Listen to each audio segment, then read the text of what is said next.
스포츠 경기를 보다 보면 잘하는 선수와 그렇지 못하는 선수의 차이가 단순히 기술적인 문제만 있는 것이 아니라 경기를 보는 시야에 있다는 것을 알 수 있습니다.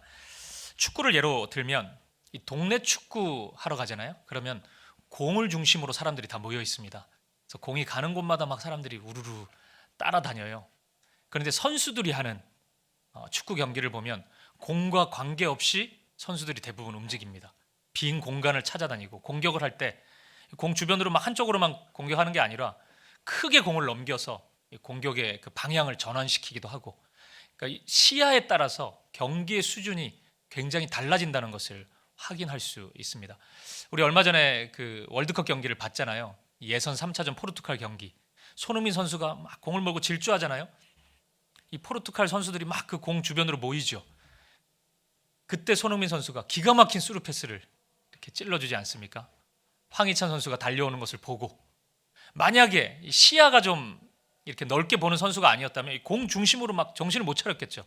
근데 손흥민 선수는 그걸 보지 않습니까? 그게 축구 실력의 차이라는 거죠. 넓게 운동장을 전체를 볼 수 있는 사람이 실력 있는 선수라는 겁니다. 근데 이것은 우리 인생에서도 마찬가지입니다. 눈앞에 있는 것을 전부라고 믿는 사람과 그렇지 않는 사람과는 하늘과 땅 차이입니다. 눈앞에 있는 것만을 보는 사람은 늘 좁은 시야로 살아가기 때문에 어떤 작은 일이 일어나면 그거 목숨 걸고 작은 변화에 굉장히 마음이 요동칩니다. 당황하고 힘들어합니다. 근데 전체를 보는, 인생 전부를 볼 줄 아는 사람은 작은 변화에 크게 요동하지 않습니다. 언제나 용기 있게 당황하지 않고 그 길을 걸어갈 수 있습니다. 그런데 오늘 본문은 어쩌면 인생의 모든 분야에 적용되는 이런 시야의 문제가 실은 신앙생활에 가장 정확하게 적용된다는 사실을 우리에게 말씀해 주고 있습니다. 하나님을 알지 못하는 이들이 절대 볼 수 없는 영역이 있습니다. 이 세상에서 아무리 많은 것을 갖춘다고 하더라도 절대 바라볼 수 없는, 절대 가지지 못하는 시야가 있다는 겁니다. 그리고 오늘 본문은 그것을 얘기해요. 그것을 볼 수 있는 것과 보지 못하는 것과의 차이가 굉장히 크고 그것이 만들어내는 삶의 방향이 매우 다를 수 있다는 것을 우리에게 말씀해 줍니다. 오늘 본문을 통해서 그것을 우리가 한번 확인해 보도록 하겠습니다. 오늘 본문이 포함된 다니엘서 2장은 주전 6세기경에 바벨론의 왕으로서 이 세상의 모든 것을 가지고 있는 느부갓네살, 그런데 그 느부갓네살의 번민과 두려움으로 이 다니엘서 2장이 시작됩니다. 2장 1절 말씀 우리가 한번 확인해 보죠. 같이 한번 읽어보도록 하겠습니다. 시작. 느부갓네살이 다스린 지 2년이 되는 해 느부갓네살이 꿈을 꾸고 그로 말미암아 마음이 번민하여 잠을 이루지 못한지라. 이상하죠? 느부갓네살은 이 세상에 부러울 것 하나 없는 사람입니다. 모든 것을 다 가진 사람이에요. 그런데 왜 고통의 시간을 보내고 있을까요? 꿈 때문입니다.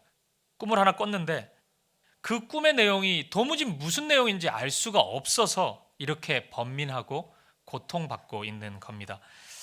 어떤 면에서 보면 뭐 꿈 그거 대수라고 뭐 찌찌빵 꿈 꿀 수도 있는 거지 그거 가지고 이렇게 번민하고 힘들어하나 이렇게 생각할 수도 있겠지만 구약 시대에서의 꿈은 오늘날의 꿈과는 좀 다릅니다. 하나님의 도구가 됐어요. 구약에서의 꿈은 하나님의 뜻과 하나님의 일이 그 동영상 형식으로 이렇게 보여지는 하나의 도구이자 통로였고 하나님의 신탁이기도 했습니다. 그러니까 꿈을 꾼다는 것은 그 사람에게 있어서 또는 그 나라에 있어서 굉장히 중요한 일이었던 겁니다. 이런 차원에서 느부갓네살은 두려웠던 것 같아요. 많은 것을 가지고 있는 사람이잖아요. 그러니까 그것을 혹시 내가 빼앗길 수도 있는 꿈인가? 뭐 이런 두려움이 있었던 것 같습니다. 세상의 것을 많이 가질수록 두려움이 클 수밖에 없습니다. 왜냐하면 이 세상의 좋은 것들은 모두가 다 가지고 싶어 하잖아요. 그러니까 다 경쟁자고 내 것을 빼앗으려고 하는 사람들이 너무 많습니다. 그러니까 스트레스가 쌓이고 두려울 수밖에 없습니다. 여러분이 스트레스가 있거든 내가 좀 많이 가졌나? 이렇게 생각하면 됩니다. 가지지도 않았는데 스트레스를 받으면 좀 이상합니다. 이 세상 사람들은 다 그런 거죠. 느부갓네살 왕이 그랬던 것 같습니다. 이 바로 앞장인 1장을 보면 느부갓네살 왕이 신하들에게 산의 진미 음식들을 먹이지 않습니까? 제가 어떤 그 신앙적인 의미를 설명해 드렸는데, 이게 정치공학적인 측면에서 본다면 느부갓네살 왕은 이 왕의 자리에 있기 때문에 언제나 누군가가 나를 위협하거나 나의 자리를 빼앗지 않을까, 그런 두려움이 좀 있는 겁니다. 그래서 고대 근동에서는 그런 음식을 많이 먹이면서 이 신하들이 음식을 먹으면 그 1장 15절에도 나오는데 살이 더욱 윤택했다, 뭐 이런 표현이 있거든요. 그러니까 이게 좀 표현이 모호한데 이미지를 그리자면 좀 살이 포동포동 해가지고 기름기가 있는 그런 모습입니다. 근데 뭐 예나 지금이나 똑같은데 그런 체형의 사람이 정서적으로 좀 안정감을 줍니다. 우리 옆에 있을 때. 그러니까 너무 마르고 사람이 피부가 창백하고 눈은 충혈되고 막 이렇게 있으면 뭔가 다른 꿍꿍이가 있나, 나를 위협하려고 그러나, 왕의 입장에서 나를 암살하려고 그러나, 뭐 이런 생각을 가질 수 있습니다. 뭐 아닌 척 하시는데 제가 신방을 가보면은 저는 제 보기보다는 음식을 많이 먹어요. 밥 같은 거를 실제로 좀 많이 먹습니다. 근데 제가 어느 그 분당우리교에 있을 때 어느 가정을 신방을 했는데 제가 진짜 많이 먹었거든요. 그 가정에서. 근데 딱 식사를 끝나니까 아유, 목사님은 그것밖에 못 드시네 이러더라고요. 그래서 이전 교역자 얘기를 하는 겁니다. 이거 2배로 먹었다고, 목사님보다. 그러면서 그분이 얼마나 말씀의 은혜가 있고 얼마나 따뜻하고 사랑이 넘치고 뭐 이런 얘기를 계속 하는 거예요. 제가 졸지에 사랑도 없고 마음이 따뜻하지도 않은 사람이 된 겁니다. 제가 그때 알았어요. 목사님들의 이 음식 그리고 이 좀 체형이 좀 둥글둥글한 게 좋을 수 있겠구나. 저도 부지런히 애쓰고 있습니다. 살 빼라고 하지 마세요. 그러니까 이게 이런 분위기가 좀 있는 거죠. 그러니까 느부갓네살 왕은 두려움이 좀 있는 겁니다. 나의 이 권세가, 권력이 사라져 버리는 건 아닐까? 나의 안위가 여기서 멈춰 버리는 것은 아닐까? 이 꿈이 바로 그런 의미 아닐까? 이런 두려움이 느부갓네살 왕 찾아왔던 겁니다. 근데 여러분, 오늘 이 다니엘서 2장이 이 느부갓네살의 번민과 두려움으로 시작하고 있는데, 오늘 이 말씀을 가만히 보면 이 느부갓네살의 모습을 전혀 다른, 세상적으로 보면 아예 끝자락에 있는, 끝에 서 있는 또 다른 한 사람을 통해서 하나님의 말씀을 전해주고 있다는 것을 알 수 있습니다. 그 사람은 바로 다니엘입니다. 느부갓네살과 다니엘, 이 두 사람은 전혀 다른 삶을 살고 있거든요. 그 두 사람을 비교를 통해서 하나님이 어떤 메시지를 우리에게 전해주고 있다는 것입니다. 우리말 성경에는 생략됐지만 원래 2장 1절의 시작은 그리고라는 접속사로 시작합니다. 다시 말해서 다니엘서 2장이 전혀 다른 새로운 내용이 시작되는 것이 아니라 1장에서 이어지는 내용이라는 겁니다. 1장이 어떤 내용이었습니까? 왕의 명령, 음식을 먹지 않으면 죽이겠다. 이 명령이 떨어지고 그 명령을 받아들여야 될지 거절해야 될지 갈등하는 다니엘이었습니다. 그리고 뜻을 정하여 그 세상의 말을 거부하고 믿음을 지키죠. 그러니까 굉장히 어려운 시간을 보냈던 거죠. 근데 평안함 가운데 있는 다니엘의 모습을 보여주고 있습니다. 근데 바로 장면이 바뀌면서 그 명령을 했던 당사자, 그리고 이 세상에 많은 것을 가지고 있는 느부갓네살 왕은 정작 번민하여 잠을 이루지 못하고 있는 것을 설명하고 있는 거죠. 이 두 사람의 모습이 매우 강하게 비교되고 있는 것입니다. 그래서 저는 오늘 설교에서 느부갓네살과 다니엘을 조금 더 구체적으로 비교해 보려고 합니다. 그들의 생각의 차이가 무엇이었는지, 그들의 삶의 모습은 어떻게 달랐는지, 인생의 방향은 각각 무엇이었는지 한번 비교해 보고 싶습니다. 그래서 오늘 우리의 삶이 느부갓네살인지 다니엘인지 누구의 삶과 닮아 있는지, 또 시작된 2023년 이 한 해가 누구의 길을 걷는 것이 좋을지 이 말씀을 통해서 한번 생각해 보고 싶습니다. 3가지 면에서 이 두 사람을 한번 비교해 보도록 하겠습니다. 첫 번째입니다. 오늘 말씀 안에는 번민하는 느부갓네살과 기도하는 다니엘의 모습이 비교되고 있습니다. 느부갓네살은 자신이 꾼 꿈의 내용이 무엇인지 도무지 알지 못합니다. 그래서 바벨론의 자랑이라고 할 수 있는 이 갈대아의 술사들을 모두 불러서 꿈을 해석해 보라고 합니다. 근데 이 왕 느부갓네살 왕이 참 고약해요. 꿈을 해석해 보라고 하면 꿈을 내용이 무엇인지를 얘기를 해줘야 될 텐데 그것부터 맞춰보라 그럽니다. 대단하죠. 그 꿈이 무엇인지 맞추고 그 꿈의 내용을 해석해 보라고 해요. 그리고 그것을 말하지 못하면 내가 이렇게 너희들을 처리하겠다고 선언합니다. 2장 5절 말씀입니다. 좀 무서운 말씀인데 우리 같이 한번 읽어보겠습니다. 시작. 왕이 갈대아인들에게 대답하여 이르되 내가 명령을 내렸나니 너희가 만일 꿈과 그 해석을 내게 알지 아니하면 너희 몸을 쪼갤 것이며 너희의 집을 거름더미로 만들 것이요. 굉장히 무섭죠. 몸을 쪼개버린다. 이런 표현을 우리가 언제 들어보겠습니까? 집안을 거름더미로 만들어버리겠다. 진짜 어마무시한 명령입니다. 10절에 의하면은 이게 단순한 협박이 아니었습니다. 느부갓네살 왕은 진짜 그렇게 하려고 합니다. 이 느부갓네살 안에 있는 그 두려움이 포악함으로 분출되고 있는 것입니다. 그리고 이 명령은 일종의 나비 효과가 되어서 잠자코 학교를 마치고 사회생활을 시작하려고 하는 다니엘과 세 친구에게까지 엄청난 도전으로 찾아오게 됩니다. 이 왕립 학교 다닐 때 왕의 음식 먹냐 먹지 않냐 이것 때문에 굉장히 갈등하고 힘들었는데 이제 졸업하고 사회생활 장밋빛 인생이 시작될 것 같은데 또 다른 어려움이 강력한 도전이 찾아오는 겁니다. 다니엘은 어떻게 할까요? 이 문제 앞에서 어떻게 돌파구를 찾아낼 수 있을까요? 오늘 본문 17절부터 19절 말씀을 우리 다시 한번 읽어보도록 하겠습니다. 한 절씩 읽어볼게요. 제가 17절 읽겠습니다. 이에 다니엘이 자기 집으로 돌아가서 그 친구 하나냐와 미사엘과 아사랴에게 그 일을 알리고 하늘에 계신 하나님이 이 은밀한 일에 대하여 불쌍히 여기사 다니엘과 친구들이 바벨론의 다른 지혜자들과 함께 죽임을 당하지 않게 하시기를 그들로 하여금 구하게 하니라. 같이 읽어볼게요. 이에 이 은밀한 것이 밤의 환상으로 다니엘에게 나타나 보임에 다니엘이 하늘에 계신 하나님을 찬송하니라. 아멘. 다니엘이 이 소식을 듣고 집에 가서 친구들에게 이 이야기를 상황을 알립니다. 여기까지는 이상한 거 아니죠. 이게 안 알릴 만한 소식은 아니잖아요. 내가 오후에 알려야 되겠다 뭐 이 정도는 아니잖아요. 지금 몸을 쪼갠다 그러고 막 이런 명령이 왔는데 이거 어떡합니까? 바로 알리죠. 이상할 것 없는 행동입니다. 근데 그 다음 행동이 좀 놀라워요. 뭐 하죠? 다니엘과 이 친구들은 와 이거 우리 어떡하냐, 큰일 났구나.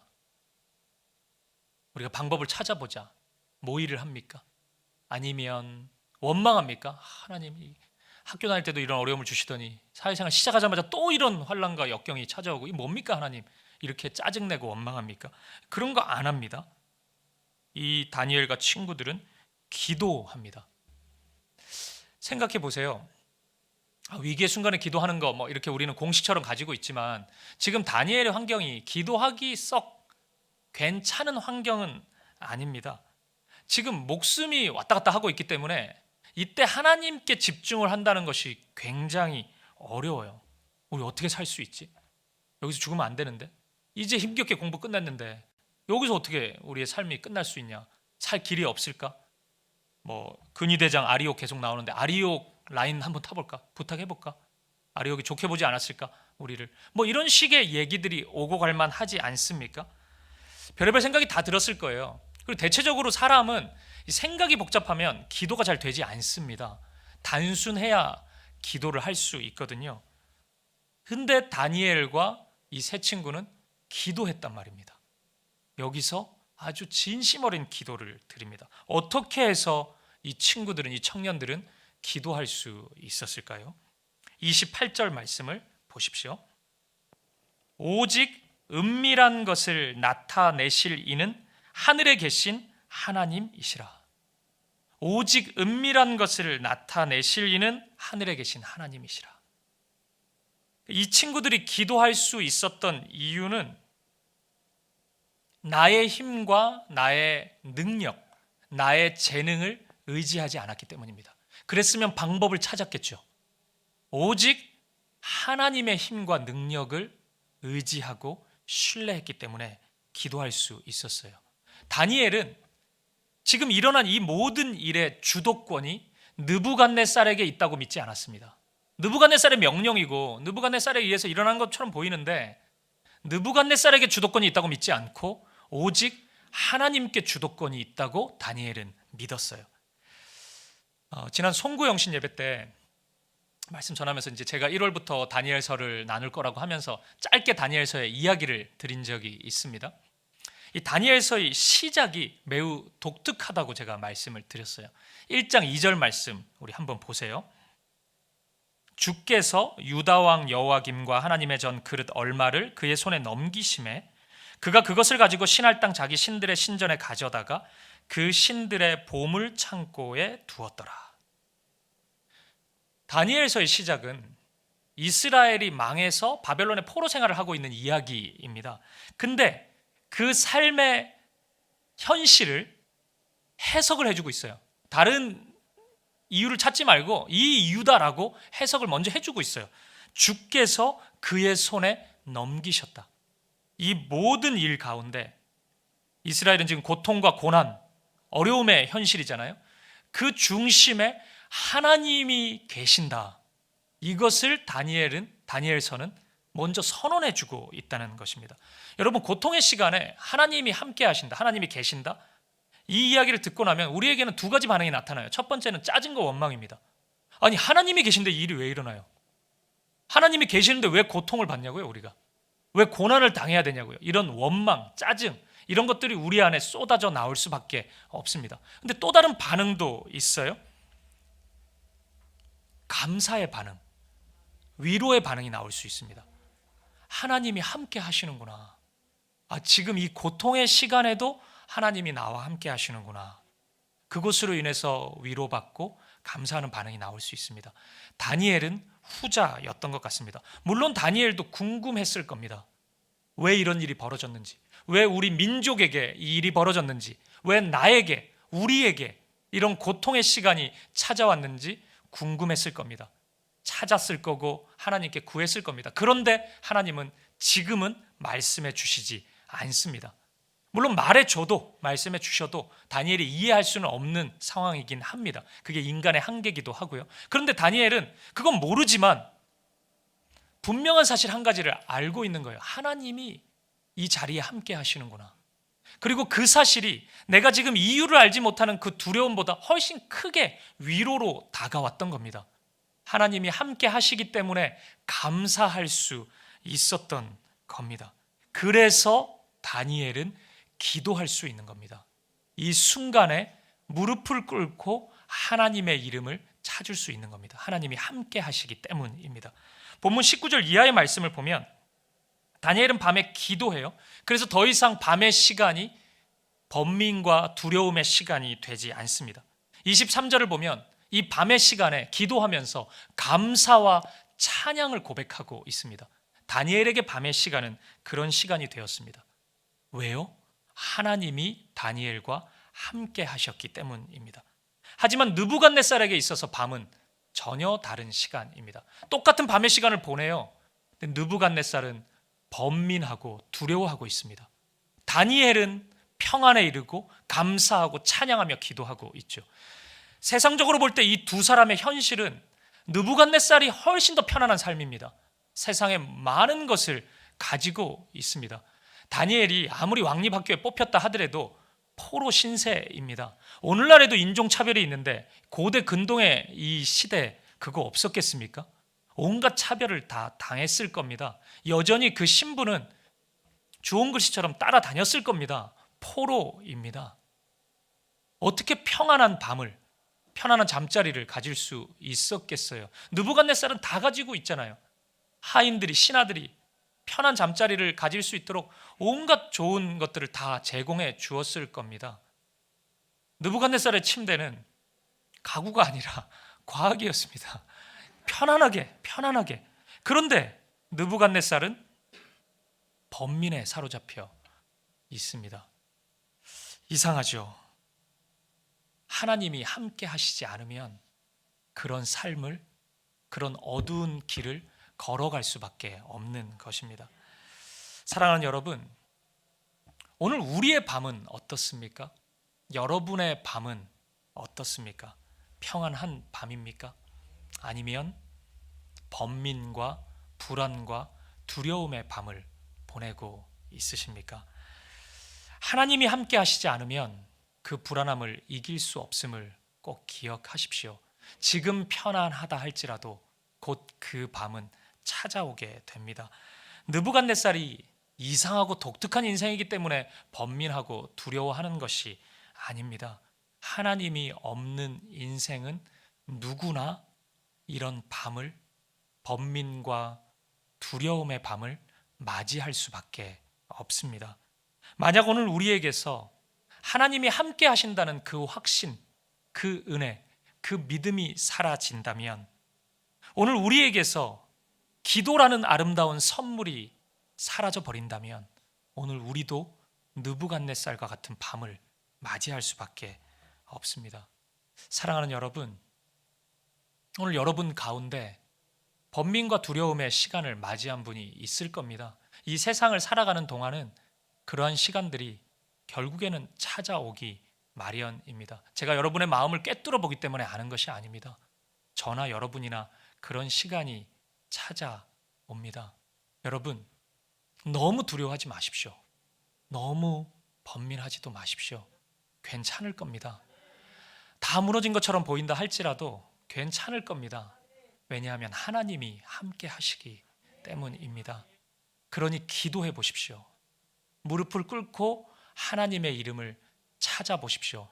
오늘 다니엘이 경험한 감사와 찬양과 평안은 다니엘이기 때문에 경험한 특별한 은총이나 은혜가 아니고, 오늘 하나님을 아버지라고 고백하는 모든 이들이 경험할 수 있는 은혜입니다.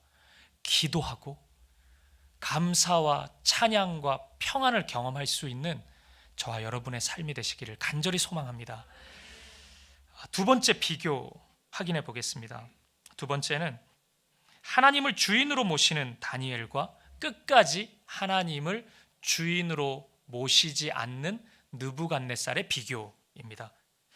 결국 다니엘을 통해 꿈의 해석을 듣게 됩니다. 그리고 비로소 느부갓네살은 어느 정도의 평안함을 회복하게 됩니다. 근데 참 이상해요. 그 정도의 일을 경험했으면 바벨론이 자랑하던 갈대아의 술사들은 한 명도 알지 못하잖아요, 그 꿈을. 근데 다니엘의 하나님이 그 일을 보여주셨으면 어느 정도의 변화가 일어날 법한데, 하나님을 경배하고 하나님 앞에 무릎 꿇을 만한데 느부갓네살은 거기까지 나아가지를 못합니다. 2장 46절을 보세요. 이에 느부갓네살 왕이 엎드려 다니엘에게 절하고 명하여 예물과 향품을 그에게 주게 하니라. 이 말씀만 보면 느부갓네살 왕이 다니엘로 인해서 엄청난 변화를 경험한 것처럼 보여요. 그리고 실제 어느 정도의 변화가 있습니다. 하나님에 대한 인정이 있어요. 그리고 다니엘을 인정하고 46구절을 보면 다니엘에게 큰 상을 베풀기도 합니다. 근데 이어지는 47절을 한번 보세요. 이 말씀 한번 같이 읽어볼까요? 시작. 왕이 대답하여 다니엘에게 이르되 너희 하나님은 참으로 모든 신들의 신이시요 모든 왕의 주제시로다. 내가 능히 이 은밀한 것을 나타내었으니 내 하나님은 또 은밀한 것을 나타내시는 이시로다. 아멘. 이 느부갓네살의 고백 중에 독특한 표현 하나가 있습니다. 여전히 하나님을 너희 하나님이라고 고백하고 있다는 것입니다. 이 정도 됐으면 이게 보통 사람들이 볼 수 있는, 경험할 수 있는 일들은 아니잖아요. 그러면 이제 나의 하나님으로 고백할 법도 한데, 여전히 느부갓네살에게 있어 하나님은 너의 하나님, 다니엘의 하나님입니다. 그렇다 보니까 하나님을 인정하는 것처럼 보이는데 이상한 행동을 계속합니다. 그 다음 장인 30장에 가면 30m짜리 금신상 만들어 놓고 다 절하라 그래요. 그런 이상한 명령도 또 내립니다. 저는 이런 느부갓네살의 모습에서 매우 독특한 불신앙의 한 단면을, 모습을 발견합니다. 불신앙의 종류도 여러 가지예요. 간단히 우리가 아무것도 안 믿는 것을 불신앙이라 할 수 있죠. 처음부터 하나님 없다, 뭐 그런 게 어딨어, 다 종교 다 똑같지, 이렇게 불신앙을 가지는 사람도 있습니다. 근데 또 다른 형태의 불신앙도 있어요. 느부갓네살처럼 이런저런 하나님의 일들을 경험해요. 야, 하나님 진짜 계신가 보네. 대단하네. 어떻게 이런 일이 일어나지? 이런 걸 인생 속에서 계속 마주쳐요. 근데 끝까지 하나님을 주인으로 인정하지 않는 불신앙입니다. 하나님을 보고 경험을 하는데 하나님을 받아들이지 못합니다. 여러분, 모든 것이 다 안타까운 모습이지만 후자인 경우는 더욱 그러지 않습니까? 왜냐하면 하나님의 일을 경험했잖아요. 그런데도 하나님을 향한 온전한 믿음이 나타나고 있지 않기 때문입니다. 느부갓네살이 딱 그렇습니다. 하나님을 어느 정도 경험했는데 하나님을 주인으로 인정하고 있지 않습니다. 그리고 그 이유는 너무나 분명합니다. 느부갓네살에게 있어서 주인은 자신의 권력이기 때문입니다. 이 세상에서 내가 획득한 그 무엇, 그 권력, 그것이 느부갓네살의 하나님입니다. 그렇기 때문에 그 권력에게 경배할 수 있다면, 그 권력을 내가 지킬 수만 있다면 모든 것을 다 합니다. 때때로는 하나님도 찾고, 때때로는 갈대아 술사들도 찾고, 때때로는 무당도 찾고 뭐 다 하는 겁니다. 하나님께 무릎도 꿇는 것처럼 보이다가 30m짜리 신상도 만들고, 교회도 갔다가 점집도 가고 다 하는 겁니다. 왜요? 내가 지키고 싶은 것이 있기 때문입니다. 그것이 그 사람의 하나님입니다. 느부갓네살에게는 자신의 권력이 하나님이었습니다. 하지만 다니엘을 보십시오. 다니엘은 충분히 흔들릴 만한 상황에 계속 처합니다. 계속 도전이 있어요. 여러분, 다니엘서 이제 계속 보면 알겠지만 매장마다 도전이 와요. 다니엘의 인생이 어쩌면 우리의 인생이기도 합니다. 근데 흔들릴 만한데 다니엘은 흔들리지 않습니다. 철저히 하나님만 바라봅니다. 하나님께 올인합니다. 다니엘에게는 사람에게 잘 보이고 사람에게 인정받고 이 세상에 무엇을 얻는 것보다 하나님이 나를 어떻게 바라보시느냐, 내가 하나님 앞에 어떤 모습으로 서 있느냐, 그것이 훨씬 중요했습니다. 왜냐하면 다니엘은 어떤 시야를 가지고 있었기 때문입니다. 눈앞에 보이는 것이 전부라고 여기지 않는 시야. 다니엘은 더 넓은 시야를 가지고 있었습니다. 자신의 인생의 걸음이 어디를 향해 가고 있는지, 그 끝자리에 내가 누구를 대면하게 되는지, 누구와 만나게 되는지 다니엘은 보고 알고 있었습니다. 그래서 다니엘은 아무리 생각해도 지금 사람을 기쁘게 하는 것, 지금 무엇을 얻어낸 것, 그것보다 결국 하나님 앞에 설 때 어떤 모습인지가 훨씬 더 중요했던 것입니다. 사랑하는 여러분, 저와 여러분의 모습을 돌아보지 않을 수 없습니다. 오늘 여러분은 우리 하나님을 나의 하나님으로 고백하고 계십니까? 아니면 하나님이 계신 건 맞는데 내가 또 많은 것 경험하기도 하고 은혜도 누렸는데 여전히 내 인생의 주인은 이 세상의 무엇입니까? 오늘 하나님은 나의 하나님이 아니라 너의 하나님이 되어 있지는 않습니까? 이 하나님이 계시긴 한데 내 아내의 하나님이고 우리 엄마 아빠의 하나님이고, 그래 유병민 목사 당신의 하나님이겠지, 누군가의 하나님이겠지. 나의 하나님이 되지 못한 채 너희의 하나님이라고, 너의 하나님이라고 고백하는 삶을 살고 있지는 않습니까? 오늘 여러분들에게 주님의 마음으로, 간절한 마음으로 축복하고 싶습니다. 오늘 여러분들 모두에게 느부갓네살이 경험한 그 하나님 살아계심, 그 모든 것을 경험할 수 있는 은혜가 있기를 바랍니다. 그런데 여러분, 거기서 끝나지 않기를 바랍니다. 두 번째가 필요합니다. 그 은혜 안에서 하나님을 여러분의 인생의 주인으로 모실 수 있는, 인정하고 고백할 수 있는 그 은혜가 있기를 간절히 축복드립니다. 마지막 세 번째 비교입니다. 오늘 말씀 안에 나타나는 세 번째 비교는 느부갓네살이 붙잡고 있는 세상 나라와 다니엘이 붙잡고 있는 하나님 나라의 비교입니다. 느부갓네살이 본 꿈은 거대한 신상이었습니다. 그리고 다니엘을 통해서 해석된 이 꿈의 이야기는 이 신상이 바벨론 이후에 이어지는 왕국에 대한 말씀이었습니다. 오늘 말씀이 그 왕국이 어떤 나라인지 뭐 이렇게 하나하나 설명해 주고 있지는 않아요. 물론 우리는 역사의 시간을 한참 뒤에서 살고 있기 때문에 대충 압니다. 바벨론이 망하고 또 어떤 나라가 세워지고 이런 걸 좀 알지만 그걸 일일이 설명하고 있지는 않아요. 하지만 분명히 선포하고 있는 것은 이 세상의 나라들에 대한 이야기이고 그 나라들이 일정한 시기가 지나면 힘과 권세를 다 잃어버리고 부서지고 무너질 것이라는 내용의 말씀입니다. 느부갓네살이 다니엘을 통해서 이 꿈에 대한 이야기를 듣게 돼요. 그리고 어느 정도의 평안을 회복합니다. 느부갓네살이 뭘 듣고 평안함에 이르렀는지는 좀 의문은 있습니다.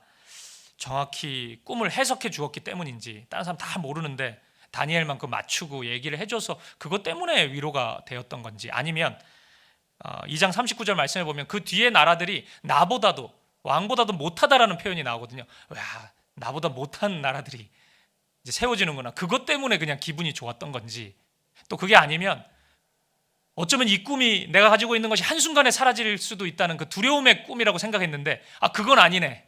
일단 좀 지켜지는구나. 이 세상의 권세들이 그것으로 인해서 기뻐하고 있는지 그건 잘 모르겠어요. 근데 느부갓네살 왕은 어쨌든 좀 평안함에 이릅니다.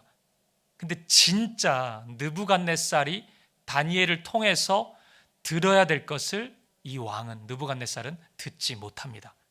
그것이 2장 34절 35절 말씀입니다. 중요한 말씀이에요. 같이 한번 읽어보겠습니다. 시작. 또 왕이 보신즉 손대지 아니한 돌이 나와서 신상의 새와 진흙의 발을 쳐서 부서뜨리매 그때 새와 진흙과 녹과 은과 금이 다 부서져 여름 타작 마당에 겨같이 되어 바람에 불려 간 곳이 없었고 우상을 친 돌은 태산을 이루어 온 세계에 가득하였더라. 아멘. 갑자기 손대지 않은 돌이 나와요. 그리고 새와 진흙으로 견고하게 세워진 신상의 발을 부서뜨립니다. 그리고 이 돌이 태산을 이루어 온 세계에 가득하게 된다는 그런 말씀입니다. 다니엘이 이 부분도 느부갓네살 왕에게 말해 줘요. 여러분, 여기서 나오는 이 돌이 뭔지 아시겠습니까? 손대지 않는 돌이 나와요. 그리고 태산을 이루어 온 세계에 가득하게 된대요. 이 돌이 뭘까요? 힌트를 좀 드리죠. 신약의 말씀 하나만 읽어보면 금세 할 수 있습니다. 사도행전 4장 11절 말씀입니다. 같이 한번 읽어보겠습니다. 시작. 이 예수는 너희 건축자들의 버린 돌로서 집 모퉁이의 머릿돌이 되었느니라. 아멘. 이 돌은 예수 그리스도이십니다.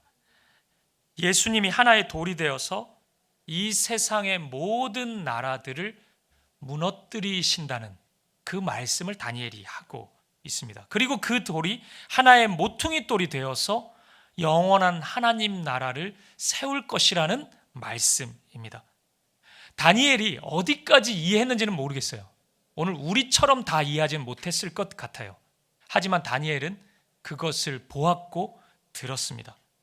예수님의 십자가로 인해서 세워질 그 사랑의 나라, 하나님의 나라를 다니엘은 본 것입니다. 그 나라와 그 영광이 온 세계에 가득하게 될 것이라고 다니엘은 말씀하고 있습니다. 44절에도 나오는 말씀처럼 예수님이 세우실 그 나라는 사라질 나라가 아니고 영원할 나라라는 것을 다니엘은 선포하고 있는 것입니다. 사랑하는 여러분, 언뜻 보기에 이 세상 나라는 매우 견고하고 단단해 보일 수 있습니다. 지금 느부갓네살이 본 꿈이 그렇잖아요. 머리는 순금이고 가슴은 은이고 배와 다리는 노시고 종아리는 쇠고, 이게 태권 부위가 아닙니다. 이 이미지가 나라에 대한 이미지라면 매우 강한 거죠. 견고하죠. 누가 무너뜨릴 수 있겠습니까?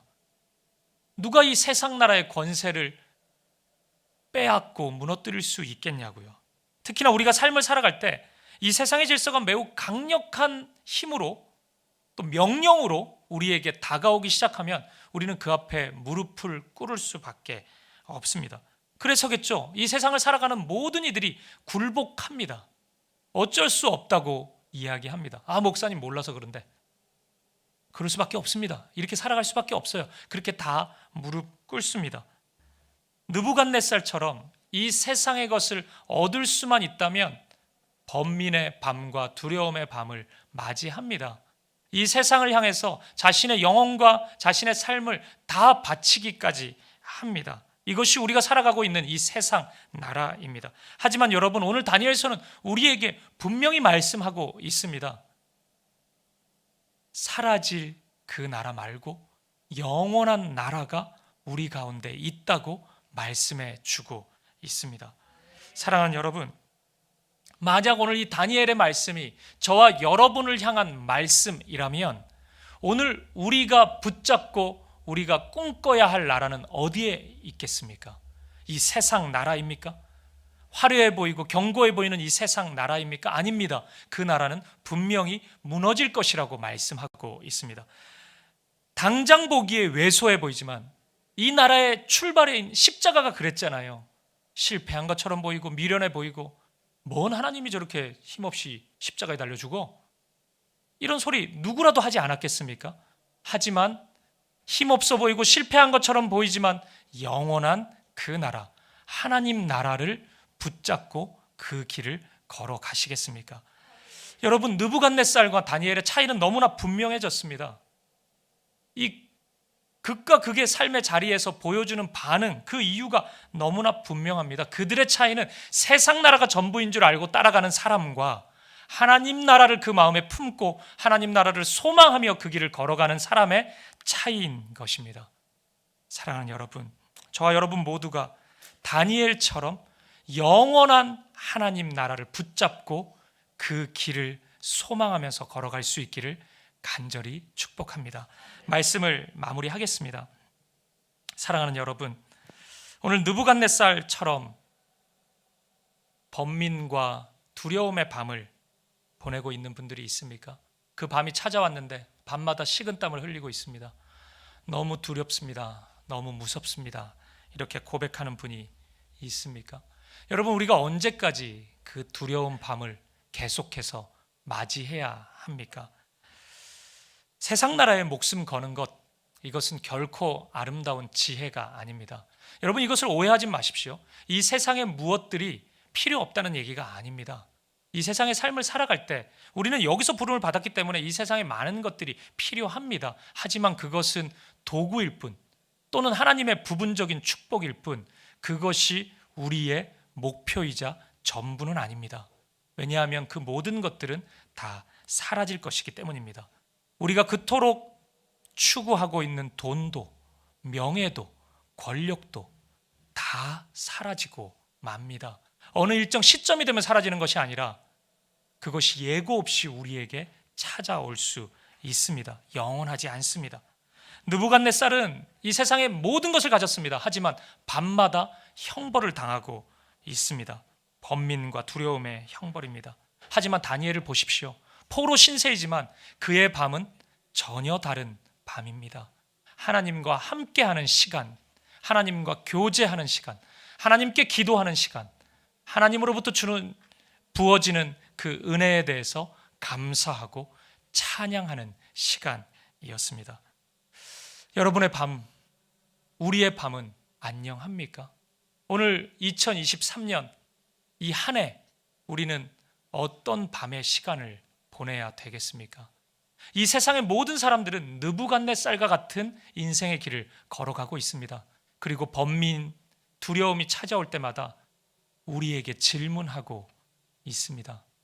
이 밤을 어떻게 지내야 하냐고 교회를 향해서, 오늘 우리를 향해서 질문하고 있습니다. 오늘 우리는 어떤 대답이 준비되어 있습니까? 그 어쩔 수 없는 거다. 나도 그렇게 살고 있다. 이 대답밖에 가지고 있지 않으십니까? 여러분, 우리가 이렇게 대답해 줄 순 없습니까? 더 넓은 것을 볼 수 있다. 더 멀리 있는 것을 볼 수 있다. 더 영원한 것을 볼 수 있다. 오늘 우리에게 그것이 있다. 예수님으로부터 시작된 그 사랑의 나라, 영원한 하나님 나라가 있다고 이 세상을 향해 당당히 말해줄 수 있지 않습니까? 오늘 다니엘의 모습이 바로 그 모습입니다. 포로 생활을 하고 있지만 당당히 그 자리, 세상 한복판에 서서 영원한 나라가 있음을 세상 권력자인 느부갓네살 왕 앞에서 선언하고 있습니다. 그것이 청년 다니엘의 모습이고 그것이 오늘 우리의 모습입니다. 우리가 그 모습으로 부름을 받았습니다. 그리고 그 다니엘의 고백이 세상을 향한 오늘 우리의 대답이 되어야 할 것입니다. 사랑하는 여러분, 사라질 이 세상 나라가 아니라 영원히 함께할 하나님 나라를 붙잡고 꿈꾸고 소망하는 그 믿음의 길을 걸어갈 수 있는 저와 여러분 되시기를, 오늘 우리의 2023년 한 해가 되기를 주님의 이름으로 간절히 축복드립니다.